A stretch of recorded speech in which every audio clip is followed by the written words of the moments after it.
Hello and welcome to Brodual. Today we have two very creative Skyrim mods. Both of these mods come from the same author, who thought outside the box to offer something new for Skyrim, even all these years on.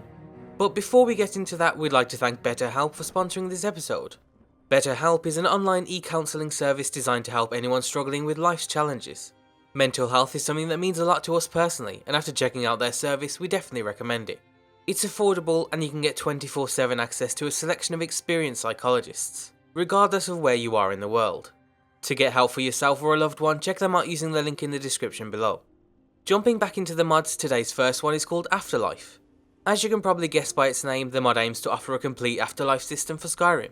Whether that's in the form of brave Nords resting in Sovngarde, the souls that are forever trapped in the Soul Cairn, or ghosts that wander the mortal realm.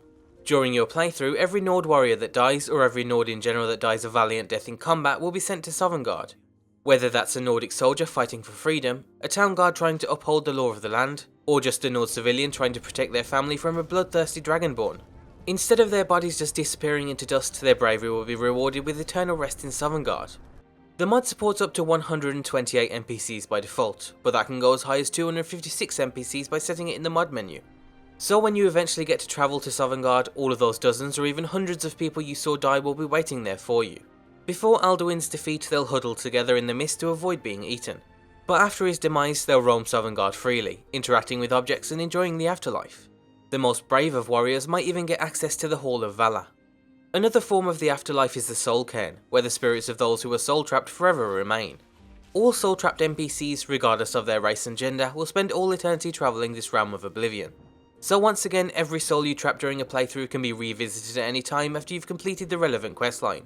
And also once again, the Soul Cairn can hold up to 256 NPCs, which actually works better than in Sovngarde since it's a much wider space.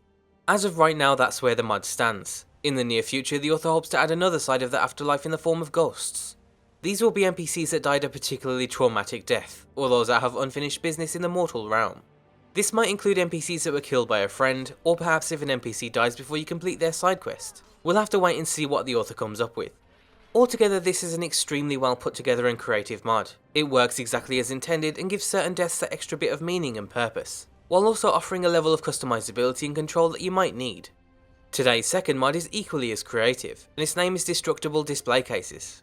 The mod offers several new ways to get into the game's display cases, without having to simply pick the lock. Regardless of a case's difficulty, you can damage or smash the glass on it in several ways. But keep in mind that tampering with the cases is considered a crime, so don't let anyone spot you. One way to break the glass is to use brute force. On the physical side of things, this requires either a blunt weapon, a metal gauntlet or an arrow. And on the magical side, it requires either a fire or a frost spell. With any of these options equipped, you simply have to hit the case twice. The glass will then shatter, letting you simply lift the item straight out of the display. But as you'll hear when the glass breaks, this method makes a hell of a lot of noise. Nearby NPCs and guards will rush to the area, and once they see the smashed glass, they'll start to look for a culprit. Even if you don't steal the item, this can still lead to a bounty being placed on your head. After all, even without the theft, it's still damage to property. Using an arrow or spell gives you a ranged advantage, letting you smash the glass from afar without being seen. You could even use a display case as bait, smashing the glass to lure the NPCs away from what you really want to steal. For a more stealthy method, you can also cut the glass. For Khajiits and Argonians, this will come naturally thanks to your sharp claws. Simply go up to a display case with your bare claws and punch it. This will etch out a circle that silently falls through the display, letting you pick up the item inside. To perform the same trick as the other races, you'll need to craft yourself a pair of glass cutters. These are fairly expensive in the early game, but they offer a safe, silent approach to breaking the glass. However, you'll still have to make sure no one spots you doing it.